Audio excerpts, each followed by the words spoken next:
Bonjour à tous. Moi, l'idée là, c'est de poursuivre un petit peu les présentations d'un point de vue conséquence du millésime sur la maturité du raisin. Donc, je vais surtout aborder un indicateur qu'on utilise depuis une quinzaine d'années maintenant chez Vivelis, qui est le chargement en sucre du raisin. Donc, je vais vous le décrire rapidement en guise d'introduction. Et donc, essayer de comprendre le millésime à travers cet indicateur et de voir en fait quels ont été les effets de la variabilité intra-régionale. Sébastien l'a évoqué, c'est une région assez vaste, assez hétérogène d'un point de vue sol et climat. Donc essayer de regarder un petit peu les conséquences des différentes zones sur ces cinétiques de maturation. Dans un troisième temps, c'est d'essayer d'identifier l'impact de l'irrigation. Dans le réseau de parcelles qu'on a la chance de suivre, une partie des parcelles sont irriguées, une partie non. Et on terminera par une discussion un peu sur les conséquences sur la qualité des rosées, qui se matérialisera par une petite dégustation juste à la fin de deux échantillons que je présenterai à la fin de la présentation. Donc cet indicateur, chargement en sucre des baies, c'est un indicateur relativement simple, mais qui a l'avantage d'être assez intégratif au final. C'est un petit peu la résultante de tous les facteurs d'impact de la photosynthèse. Donc nombre d'entre eux ont été évoqués dans les interventions précédentes. Le stress hydrique évidemment, hein, l'évolution hydrique de la vigne, les aspects climatiques, et ensuite l'équilibre viticole, surface foliaire, rendement, et dans une moindre mesure l'aspect nutrition, mais c'est un aspect qui peut impacter aussi. Donc c'est un petit peu intégratif de tout ça. Donc en gros on va mesurer le résultat des effets du millésime du terroir sur le raisin à travers cette cinétique d'accumulation des sucres, qu'on calcule de manière très simple. En fait on va s'intéresser à la quantité de sucre par baie, qu'on estime par calcul. Simplement, on va regarder la concentration en sucre du mou, hein, classique, en grammes par litre ou en degrés potentiels, multiplié par le volume d'une baie. Donc c'est fait par prélèvement hebdomadaire ou bi-hebdomadaire, et on va analyser donc le volume des baies, la concentration en sucre du mou suite à l'extraction, ce qui nous permet par calcul d'avoir cette quantité de sucre par baie en milligrammes et de suivre son évolution. Donc en gros, ça traduit chaque semaine quelle quantité de sucre s'est déchargée dans les raisins par rapport au contexte de la semaine, contexte climatique, stress hydrique, état du vignoble. Concrètement, quand on regarde ces courbes, donc de quantité de sucre par baie, on a deux phases bien distinctes. On va démarrer à partir de la véraison. Pré-véraison, on a très peu d'accumulation de sucre, quasiment pas. Ça démarre vraiment à la véraison. On a une première phase dite de chargement actif, donc c'est la phase de maturation au sens strict, hein, si on parle en termes de botanique, de physiologie végétale. C'est un fruit, ici le raisin, qui va accumuler des sucres. C'est une phase qui va durer entre 25 et 40 jours, selon les cépages, selon les régions, selon la gestion de l'irrigation aussi également. Et ensuite, on arrive sur une phase dite de plateau. C'est-à-dire que c'est une phase pendant laquelle la quantité de sucre par baie n'évolue plus. Donc au niveau physiologique, ça a des conséquences importantes. Le raisin n'accumule plus de sucre et c'est un raisin qui va commencer à vieillir, qui rentre dans une phase de sénescence, de vieillissement du fruit. Et c'est là qu'on va avoir des évolutions au niveau pelliculaire, au niveau aromatique, etc. Donc l'intérêt de ces courbes, il est divers. Globalement, on a 5 paramètres qui nous permettent de suivre le fonctionnement de la parcelle au cours du millésime. Ces 5 paramètres, donc extraits de ces courbes. La première, c'est la durée du chargement, je l'ai évoqué à l'instant. Voilà, très variable, c'est souvent lié au cépage dans un premier temps. C'est lié également à la vigueur, à l'état hydrique et évidemment au rendement. Donc en gros, plus une vigne est vigoureuse, plus elle a accès à l'eau, plus le chargement en sucre va durer longtemps. Et à l'inverse, une vigne stressée, carencée, un peu faible, avec peu de raisin, les chargements vont être très rapides, voire très courts. Le deuxième critère, et ça c'est important, c'est un vrai jalon dans la cinétique de maturation, c'est la date d'arrêt du chargement en sucre. C'est-à-dire à partir de quelle date le raisin commence à vieillir, à partir de quelle date il n'accumule plus de sucre. Troisième paramètre, c'est la pente de la variation de la quantité de sucre par baie au cours de la phase de chargement actif. Donc c'est une vitesse, hein, on parle de milligrammes par baie par jour. Ça, c'est un indicateur intéressant parce qu'un peu en temps réel, en live, ça vous permet de savoir si l'accumulation des sucres dans le raisin se passe bien ou si vous êtes confronté à une parcelle avec un problème de photosynthèse et de maturation. Typiquement en cas de stress hydrique, 10-15 jours après la véraison, c'est-à-dire sur la phase de début de chargement, vous pouvez calculer la vitesse si vous êtes sur des 3-4 mg par baie par jour. Par exemple pour un grenache en Provence, c'est une vitesse qui est relativement faible, ça veut dire que la parcelle a un problème. Vitesse moyenne pour le grenache, on va dire que c'est autour de 8 mg par baie par jour. Quatrième paramètre, c'est la quantité maximale de sucre que la baie peut accumuler. Et le dernier, dont on va parler un petit peu ensuite, c'est la concentration en sucre à l'arrêt d'accumulation des sucres. Et par facilité, on parle plutôt de degré potentiel à l'arrêt d'accumulation des sucres. En gros, grâce à la courbe d'accumulation, je détermine à quelle date les sucres arrêtent d'être accumulés. Et à cette date, je regarde à quel degré se situe la parcelle. Alors, tous les travaux qu'on a pu mener sur ces indicateurs montrent que globalement le driver principal, le facteur d'impact principal sur ces indicateurs, c'est la contrainte hydrique. Donc c'est pas une grande nouvelle, mais ça permet de le vérifier. Et globalement, la réponse du chargement en sucre au stress hydrique est un petit peu de cette nature. Donc on a toujours une tendance un peu de courbe en cloche. Donc ici, sur l'axe des ordonnées, vous avez le degré potentiel à l'accumulation des sucres, à l'arrêt d'accumulation des sucres, en fonction globalement du stress hydrique ici, qui est exprimé en potentiel hydrique foliaire de base, en valeur absolue. Donc c'est-à-dire que sur les valeurs là, très proches de 0, autour de 1 et de 2, ce sont des vignes qui ont une alimentation hydrique non limitante. Et ici, autour de 6, 7, donc c'est exprimé en barres, hein, on rentre dans une zone de contrainte forte. Et dans la zone centrale, on est dans la fameuse contrainte modérée, globalement.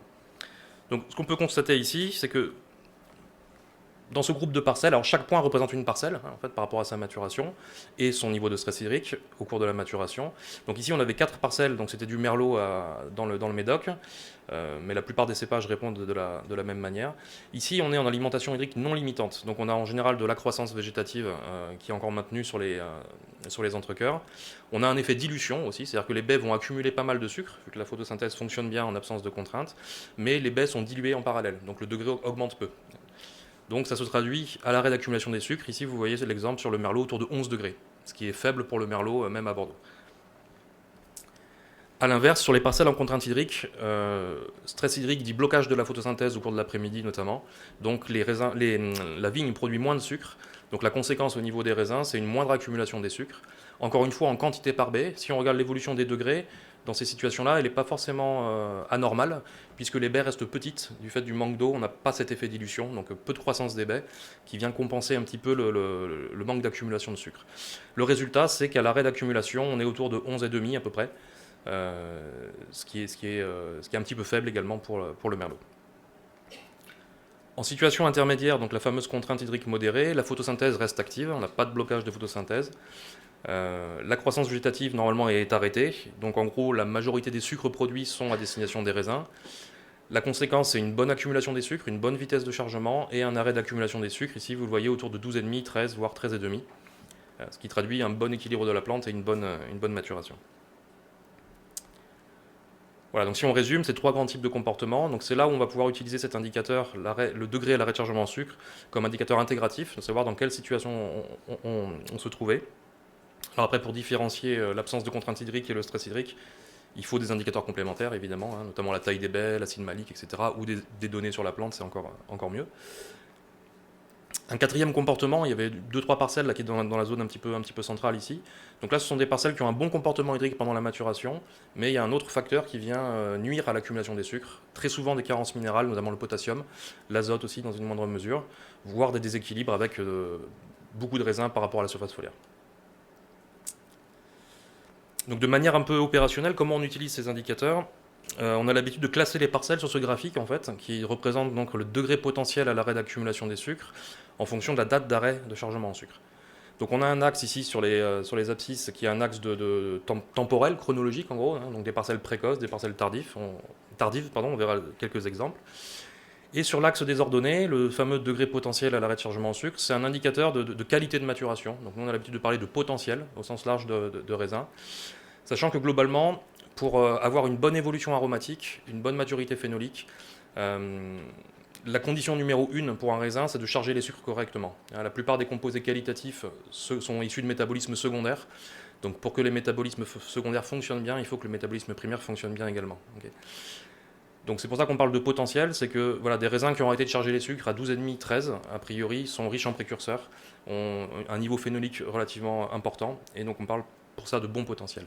A l'inverse, les parcelles en blocage de maturation qui vont arrêter de charger les sucres à 10,5, 11, ont eu des problèmes au cours de la maturation, donc a priori sont moins riches en précurseurs aromatiques, moins riches en anthocyanes. C'est pour ça qu'on parle de plus faible potentiel. Alors concrètement, on a pris le Grenache, on a une 60aine de parcelles réparties sur la Provence, en gros d'Aix à Vidauban globalement.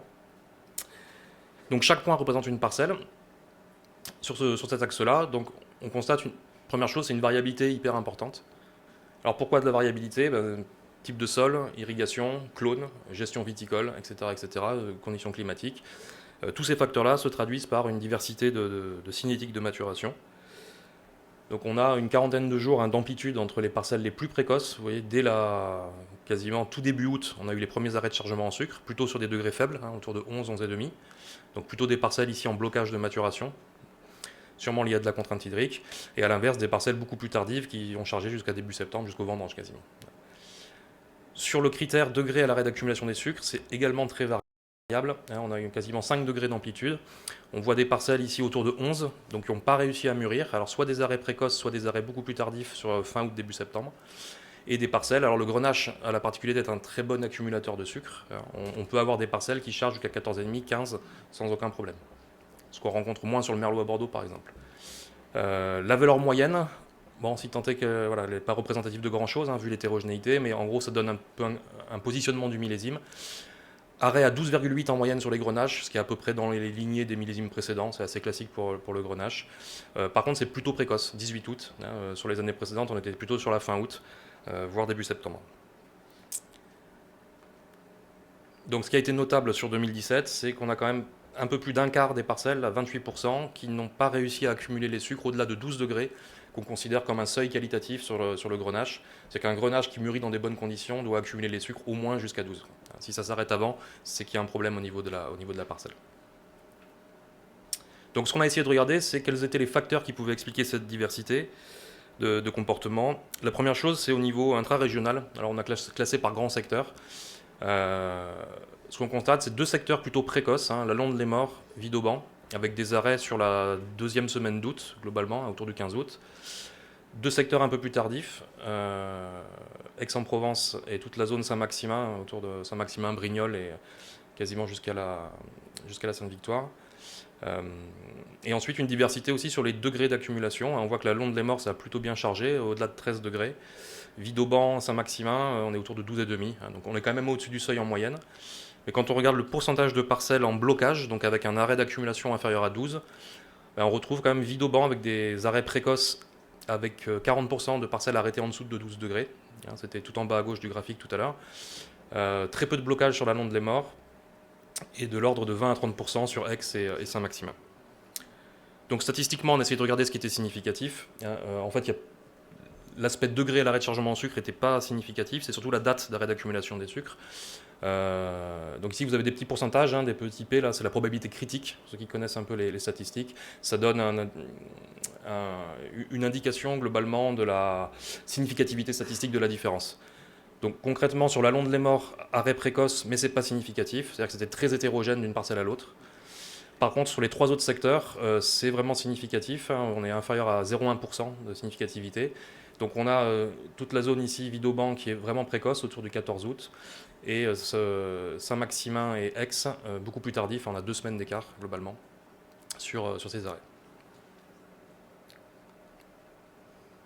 Ensuite, la question suivante qu'on s'est posée, c'était l'impact de l'irrigation. Alors malheureusement, on n'a pas un plan d'expérience carré, c'est-à-dire qu'on a des zones où on a beaucoup plus de parcelles irriguées que dans d'autres. Donc on a essayé de regarder un petit peu au niveau statistique également ce qui pouvait sortir. Donc là, les points orange, ce sont les parcelles non irriguées. Vous voyez qu'elles sont globalement distribuées. Une petite densité un peu plus élevée peut-être ici sur les arrêts précoces à petit degré. Donc ce serait assez logique, c'est des parcelles en contrainte. Et quand on regarde donc statistiquement, entre les parcelles irriguées et les parcelles non irriguées, pas de différence significative sur la date d'arrêt de chargement des sucres. On est autour du 18-20 août là, en moyenne et c'est absolument pas significatif. Donc pas d'effet sur la date d'arrêt de chargement. Par contre, sur le degré à l'arrêt d'accumulation des sucres, on est en moyenne à 12 degrés sur les parcelles non irriguées, donc on est pile sur le seuil de blocage. Et on est quasiment à 13 degrés sur les parcelles irriguées, on a presque 1 degré de plus. Et là, c'est très nettement significatif. Et on a rajouté aussi le volume des baies, parce que chargement en sucre et grossissement des baies sont intimement liés. C'est-à-dire que quand le raisin charge des sucres, il charge de l'eau et il grossit. A l'inverse, quand le chargement en sucre est lent ou arrêté, les baies ne rentrent quasiment plus d'eau et ne peuvent plus grossir. Là, on trouve un effet aussi très significatif de l'irrigation. On a 0,2 ml d'écart, donc 1,36 ml par baie pour l'irriguer. On est dans la moyenne du grenache globalement. Par contre, on est à 1,16 sur les non irrigués, donc là c'est vraiment petit. On n'est pas au niveau des Cabernet Sauvignon de Napa, qui sont à 0,8 à peu près, mais ça reste petit pour du grenache, et là c'est significatif. Donc, globalement, sur ce réseau grenache, on constate que l'irrigation n'a pas avancer ou retarder l'arrêt d'accumulation des sucres. Par contre, pendant la période d'accumulation des sucres, elle a permis une vitesse supérieure, hein, je ne l'ai pas mis, mais la vitesse est significative, ce qui se traduit par certes des baies plus grosses, mais des baies plus concentrées au final en sucre, et sûrement avec un potentiel aromatique, phénolique plus important. Donc la dernière partie, c'était donc la conséquence sur les vins de ces cinétiques de maturation différenciées.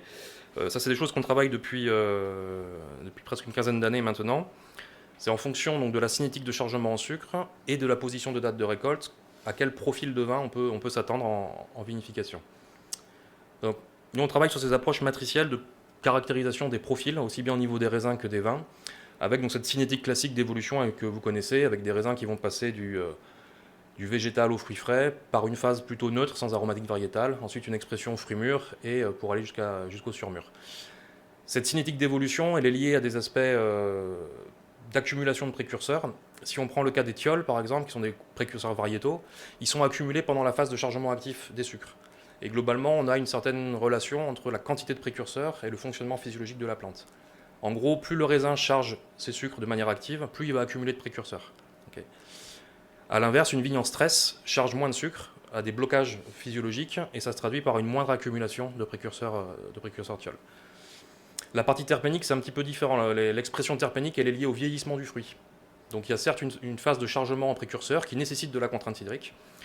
Ensuite, pour avoir une expression de ce potentiel aromatique de type fruit mûr, il faut une activité enzymatique au niveau du raisin pendant sa phase de vieillissement. Donc il faut un certain temps avant donc, la disparition des thiols qui sont sensibles à la température et à la lumière pour avoir cette expression terpénique.